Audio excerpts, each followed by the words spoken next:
Hello, and welcome to another edition of A Lot of Help with James Lott Jr. I am James Lott Jr., certified life coach, host, and many other things, especially a human being.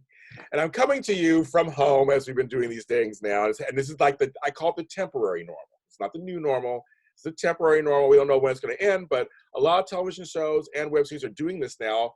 God bless Zoom meeting. That we're all using it and we're broadcasting from our homes because we still want to give you content while you're sitting there that's not just all virus related, of course. So this person, I love him, and he is my favorite Republican, folks. Thank you. We may come from different party lines, but every time we come together, we always find a common ground, always. He's the best-selling author of the Divided We Stand book, The Search for American Soul, which I read and I liked, and I told him I actually liked a lot of things he said in there. And he has a host of his own podcast called Metzler on the Mic, and he gets some big names on there too. He does. He had Ben Carson on the other day. He's a political strategist. He's one of the stylish guys that I know, Dr. Christopher Metzler. Hi, doctor. Hi, my friend. How are you? I'm fine. So I'm actually going to ask you, because I ask everybody before I start every show, how are you doing during this kind of unusual time? Well, I'm doing well. The family's doing well. We're just adjusting. Of course, I'm very busy because I own a couple of medical businesses. Yes. We're doing rapid testing. Good. So it's still, it's still a bit busy. The problem is after work, it's just stir crazy, because I'm like, okay, I can't go out anywhere to eat. If I'm going to go get takeout, I'll just cook at home. That's what I've been doing. But I do miss going out to eat. I love going out to eat. I do. I really, really miss that component of it. But, family's healthy. We're doing well. And so that's the best I can hope for. Yeah. And same here. My family, so far, everybody in my family's doing fine. God bless everything. They're all fine. Yeah. And I've been home as of this recording 17 days. I have not left my property. I'm very fortunate. I have a yard, so I can actually go in my backyard. Oh, yeah, you can go. Yeah. I'm very fortunate. I can go outside. I have bushes and trees, and so I'm able to go out there a little bit. And I'm very fortunate. But I know folks who don't have that option, it's going to be a little harder for them. Well, it is. And, being here now in Florida, it's, we've got a pretty decent sized backyard, so everyone can go out there. And, I actually sometimes work from my porch in Florida, and folks are like, can you turn all that sunshine off? No, I can't. Same as me in LA. They're like, James, right. The yard looks great, and it's so sunny out there. I'm like, well, that's why I live here. That's why you live there. What are you talking about? Well, you and I are both Caribbean boys, so I like my warm weather. I come from Puerto Ricans and West Indians. We like our warm weather. Oh, yes, we do. Yes, we do. So I'm like, I live where it's warm. I live where it's cold. I know you have too. I like where it's warm. I love the warm. It's fantastic. And keep our tan. Yes, sure. Okay, so I'm going to start this out with a question that's always posed to me, so I'm going to pose it to you. So in reverse. So people say to me, James, how can you be friends with Republicans? I know you get this question with the reverse, but so I'm going to say first. And I always tell people that my brother's Republican, you're my friend, could be Republican. I said, why don't paint the brush broadly over everybody anyway? As a black person, I know what that feels like. I don't want somebody looking at me and saying, well, you're black. You must all be the same like this. And I'm like, I don't want that either. So I choose individual. Yeah. And I tell people that for me, I'm not super left anyway. I'm somewhere in the middle. In the middle. In the middle. We've talked. I'm in the middle. I feel more like I'm a bigger picture person. And so that's why I like your book. It's very much about trying to find the soul of America. Yes. Not so much as political stuff. Somebody asks you a question. So somebody asks you, how can you be friends with James, the Democrat? How can you be friends with us? What do you say to that? Well, I pretty much agree with what you've said. Listen, I've got friends of every stripe. I don't, the party affiliation, unfortunately, in the United States, we're stuck with this party affiliation. In each party, there are extremes. I am not to the extreme in my party. There are people who are to the extreme, and that's fine. They're welcome to have their opinions. Like any party, I don't agree with each and everything the party says. I don't agree with each and everything that the president says. But as it relates to being friends with Democrats, I have a whole slew of Democratic friends because before party we were friends, and I'm not going to stop being friends because we live in such a polarized political time. That just makes no sense to me. So that's my view. Yeah, I agree. And I feel like actually if we could talk more, because don't you feel that these days everybody's just kind of screaming, everybody's going lower and lower and lower and lower and lower, and no one's really listening, are they? No, because then that's a major part of the problem. What we've got is we have folks who are coming up with what they believe is the best red meat, and then, when you look at the internet, you look at social media. I mean, folks just post random stuff. They do. I'm like, They what? do. Where did you get that from? And that's the whole thing. And in fact, you're absolutely right. There's no conversation anymore. There is just simply shouting. And because I think in some respects, we have a lot of things that are in common. There are things that we are all going to disagree on, and that's fine. But you can disagree without being disagreeable. And plus, I don't attack people. My thing is I'm attacking the argument if I don't believe it's correct. And I'm not always right in anything that I say.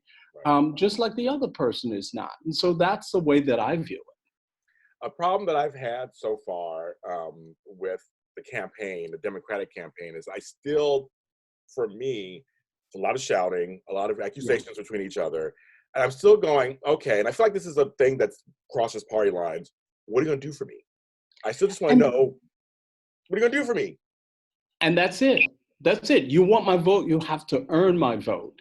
And I think, for me, as I've been looking at the Democratic debates, I'm like, okay, so you're pointing fingers, and really a lot of that discussion they're having is really not discussions about what impacts the average person. It is easy to have the conversations when you're not impacted by that stuff. It's easy. You can just talk whatever you want because it doesn't impact you. I think that's been, a lot of it. And so one of the things that I say relative to, this whole virus and the lockdown and all of that kind of stuff, I think we really should use this time in part to reflect on what is the soul of America and what's our role in reclaiming that soul, because I think it's a fundamental problem that we have not addressed.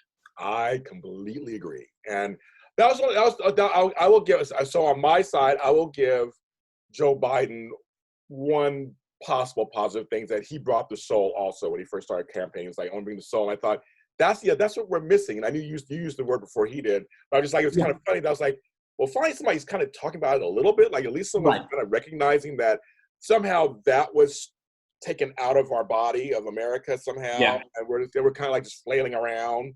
Right. We need that. Yeah, and I say to folks on the Republican side a lot, I said, we really have to look at the things that are important to Americans, because neither party can win with just their base alone. I think part of the challenge for us on the Republican side is demonstrating things that actually impact people, and where folks would say, okay, you know what? I want to vote for Republicans because, and that's the message that I have consistently for folks in my party is, we have to give the why.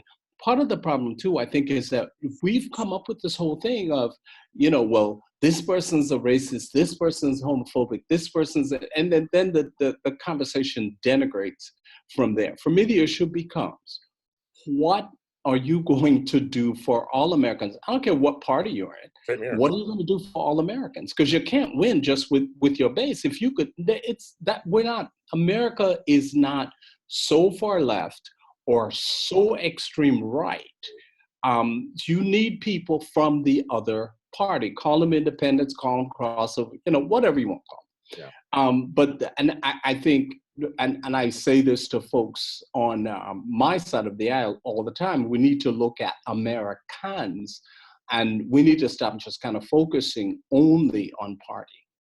I agree. Every time I talk to you, I always agree with you. I do because I guess because maybe also because I'm getting older. I think Yeah. I'm turning 51 next month. Hey, I'm you're still a baby. trying to hold it down. I'm trying to hold it down. I know that's right. Look. Hold down. Like I'm trying to find my light. But I think also because I'm getting older, I've lived some life.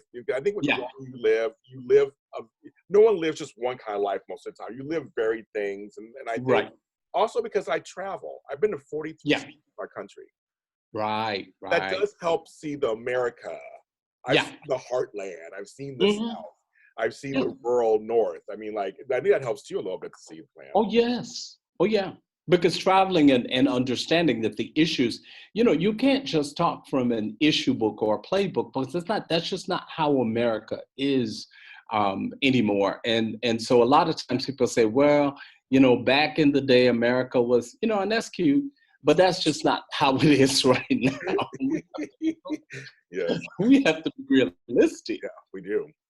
I like that.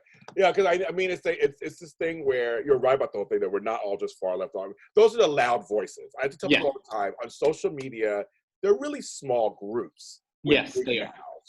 So of course they get noticed, like reality television. It's like these shows, they're fighting with each other. It's like they're not the biggest audiences, but they get noticed. Right. And then the mainstream media picks up in so many respects that narrative. I mean, I continue to be extremely critical of the mainstream media because I think too many of the folks in the mainstream media have become the story rather than reporting on what's going on. And I have I've got a problem with so many of these so-called journalists who are then paid political contributors. That to me is an inherent conflict of interest. You cannot be on both sides of the aisle. You can't. I agree with you on that too. I agree with you on that also. Yeah, you're either a journalist or you're not. And I think too many of these journalists are trying to become celebrities. So that's the whole thing. But some of them, I look at their stuff and they're like, okay, here I am posing with Beyonce, or I don't care anything about you posing with Beyonce. I really don't. You're supposed to be a journalist. So why, unless you're an entertainment journalist, why is that news to me? And what do I care? I don't care who you're posing with. The question is, why you talk about that? Yeah. I agree. Yeah, I'm spilling the tea there. I'm like, I understand. I agree with that one. I mean, it's because it's become infotainment. That's the problem. And that's exactly right. That's exactly right. It bugs me. It's become infotainment. So now it's like, I want you to say this and do this. So you can turn to my channel. So I get all the ad space. I work in Hollywood. I know how this works. I mean, you know how it works. I want the ad space. I want the this. I want the that. I'm going to get the most controversial person to come on just so you can get the ratings and nothing. Right. And nothing said. You watched an hour of my life and nothing was really said. Right. And that's the thing. And you can just flip through the channels and you generally have the same guests going on and on and on and on. And, I do appreciate the fact that within, because of the virus, you have a number of doctors on the shows. I get that, but I think there has to be more of a balance relative to the guests that you're bringing on. And and that's, again, part of the problem. We become so, involved with the crisis of the moment. You have 3 doctors on the panel all saying the same thing. Do you really need all 3 of them? So you have 3 of them. What about policy? How do you, because the doctors are not making policy. I think it has to be a combination of, this whole notion of what the science is. And then you also want to know, what are the policy implications? How does this help craft and develop policy that affects each and every American? And that's what I think we're missing. I agree with that. I completely agree with that. And also, I mean, I made this statement on another show that I was a guest on.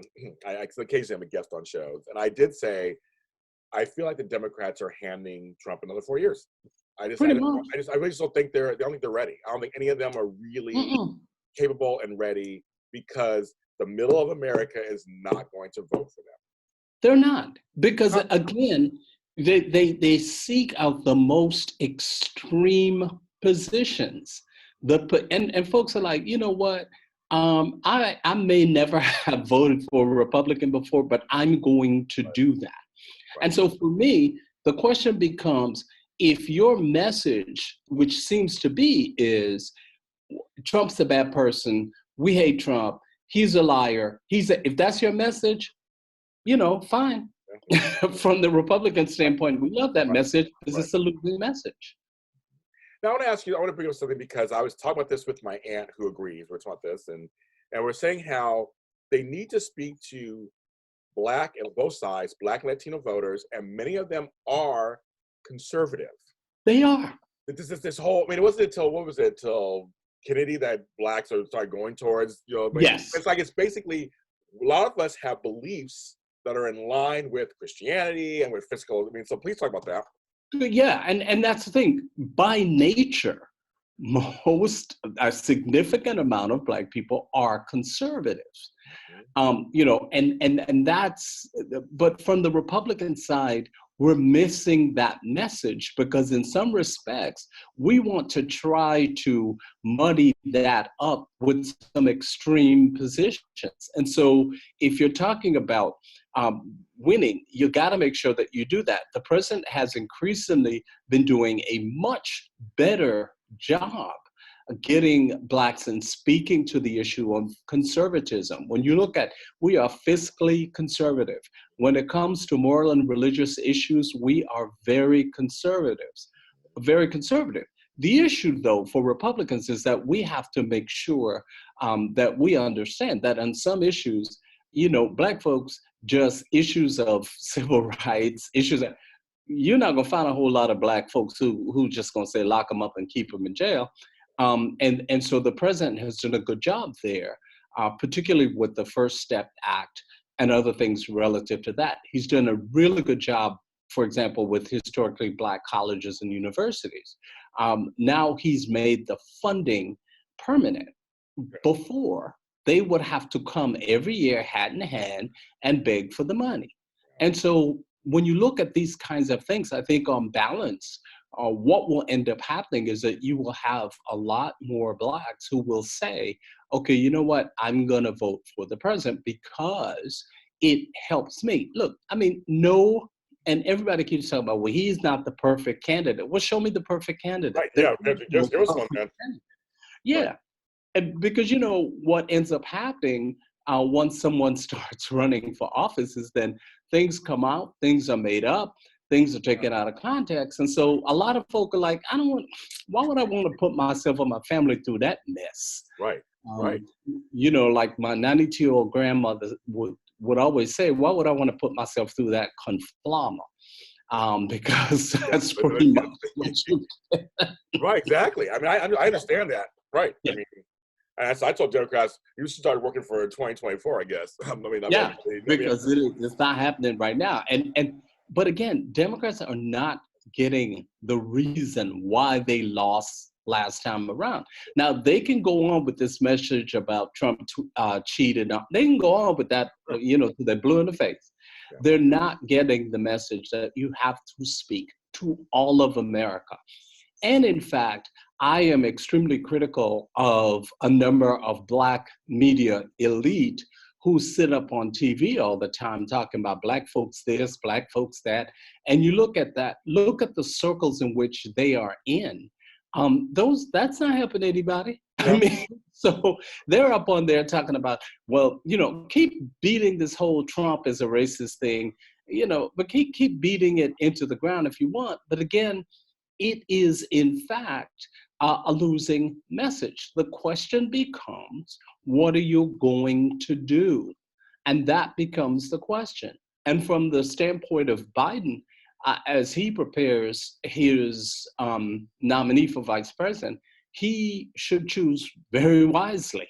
Yes. What do you think? What do you think? Who do you think you should choose? Do you have anybody in mind, or type of person you think you should choose, or what type of person you think you should choose? The type of person I think he should choose is someone who is obviously ready to take over should anything occur. Because bottom line is, like my grandmother said, he up in age. So there's that. There's that.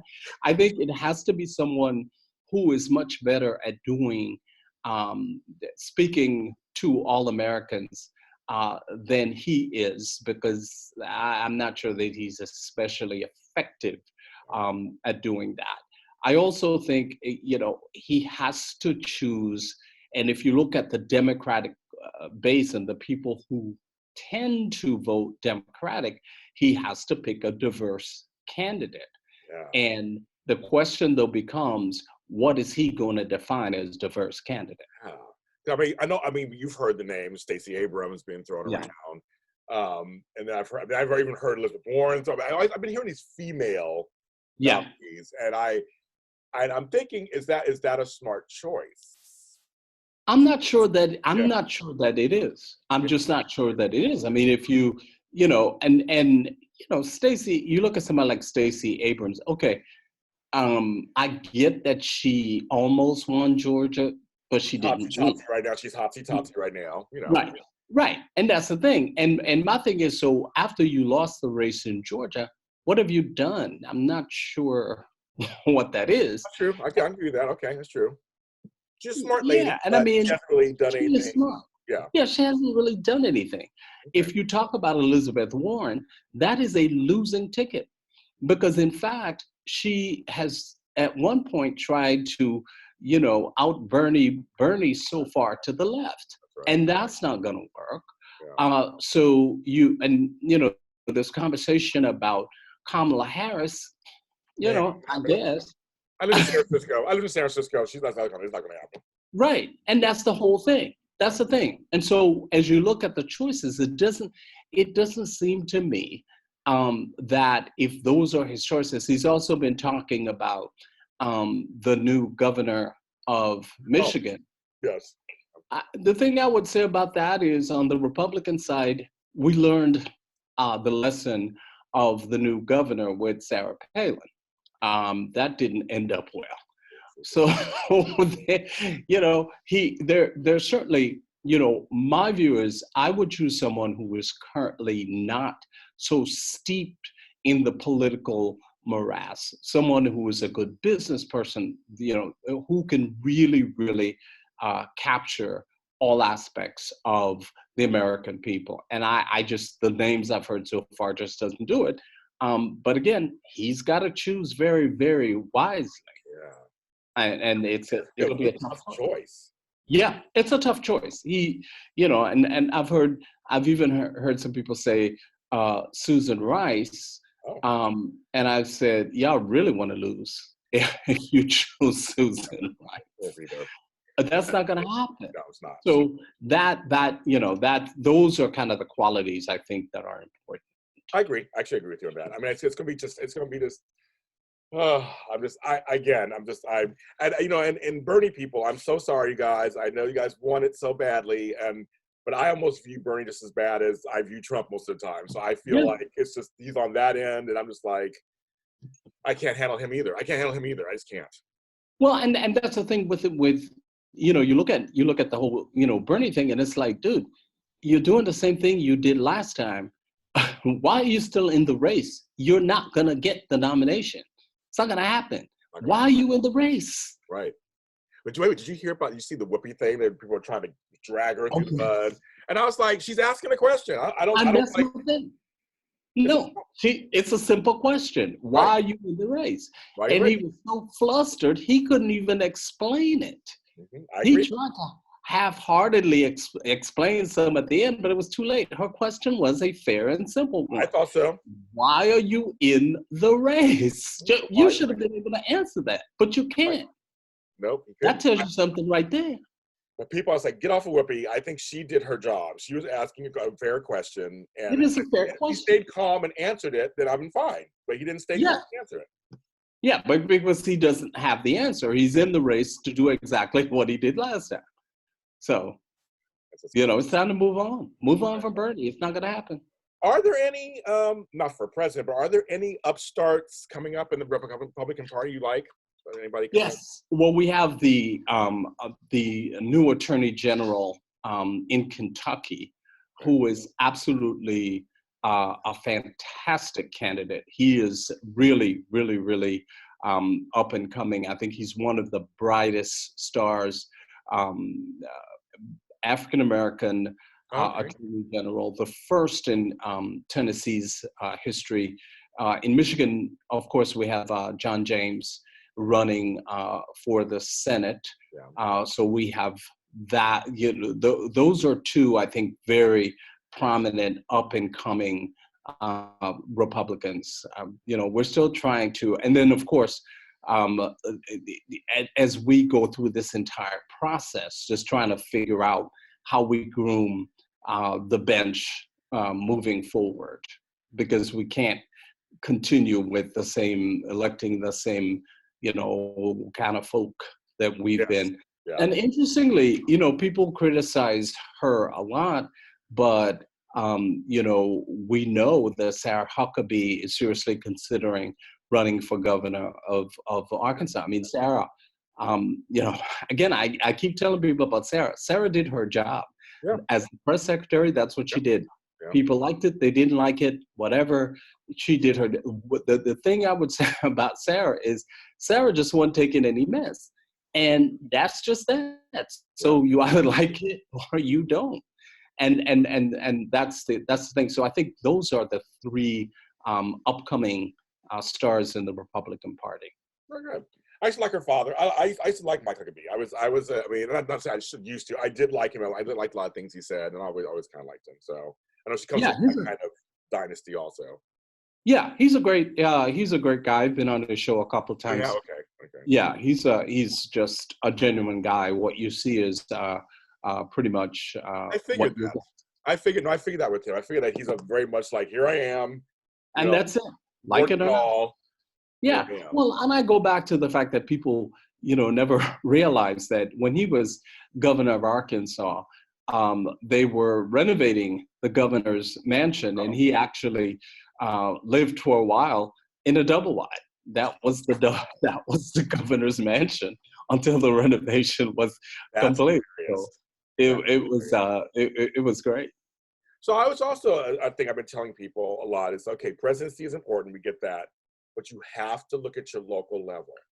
Yeah. And I want you speaking, I love it, it's very important. It starts from the top, yes, but also starts from the bottom. Who you elected as your council, who you elected as your mayor, all the measures that are going on. I mean, tell me how important that is. Yeah, that's extremely important, really, from school board on up. Yes. And particularly, people don't pay a lot of attention to the Secretary of State's job. When it comes to elections, that is the most important job, state by state. And folks are going to find this out depending on kind of what happens with the virus and the lockdown and shut out and shut in and all of that kind of stuff, because the state by state, the secretaries of state will determine, for example, are you going to vote 100% by mail? Are you going to do absentee? Are you going to do a combination? Are we going to use paper ballots? People don't pay attention. That Secretary of State's job is one of the most important jobs at the local level. I'm glad you brought that up. I had to deal with Secretary of State for some business stuff. I'm a small business, so I dealt with them, and I learned more about what they do. I didn't know what they did really, and so I learned what they do. I didn't know that either.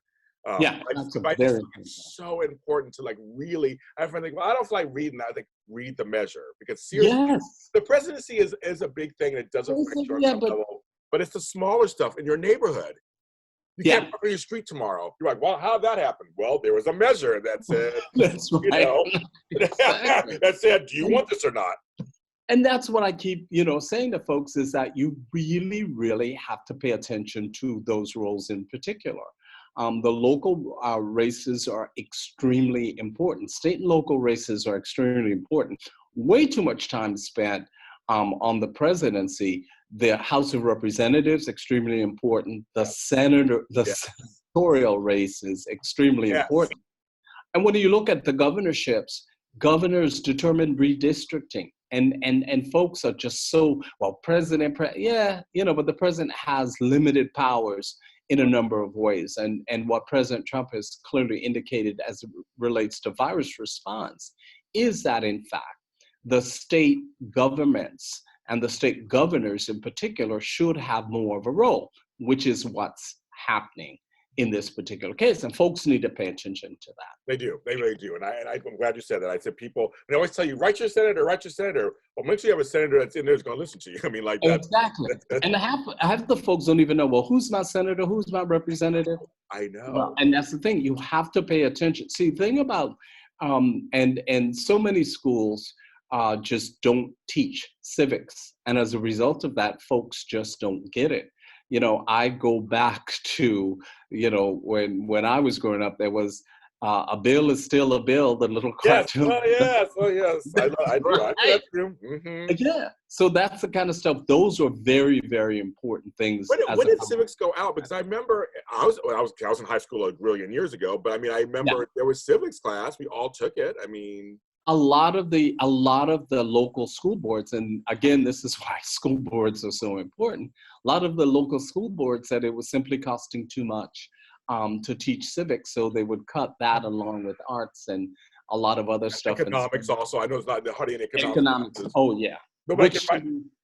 Oh, that kills me. Economics, folks just don't understand that. So there was that issue that was cut out, and you know, but of course they spent more money on the football team and the basketball team. There you have it. But yes, we know sports is nice and important. But you know, we have to balance that. Sports is great, but we have to balance that. I agree with you. I can talk to you forever. I mean, you're just like, you're the bomb. You have to come on again. My pleasure. You have to come on again. I mean, you are seriously. I tell people, I mean, like, you know, I'm a fan of yours, and you know, it's a musical thing. We follow each other, and I just think, yeah, you should run for president one day. Oh no! You're like, no. I knew. I'd vote for you. I'd vote for. I'd vote for you. No, I didn't know the thing. And the reason why people I asked, and he answers my phone call whenever I send him a message, whatever he does. Yeah. Because I like what you're saying, and you are about bringing us together, and I think that's precisely. We need more of that right now. Like especially with the virus stuff, this is a thing that's happening to all of us. Right. Trump didn't create the virus. It doesn't happen over here. It's like, it's about right now we have a virus that's happening. Yeah.